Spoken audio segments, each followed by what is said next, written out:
Merhaba arkadaşlar, sevgili ve değerli izleyiciler, kanalımıza hoş geldiniz.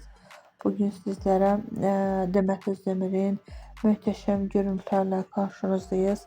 Demet Özdemir'in yeni özel görüntülerinin devamı gelmesini istiyorsanız yeni dizi kanalımıza abone olmayı unutmayın. Hoşça kalın arkadaşlar, bizden bu kadar.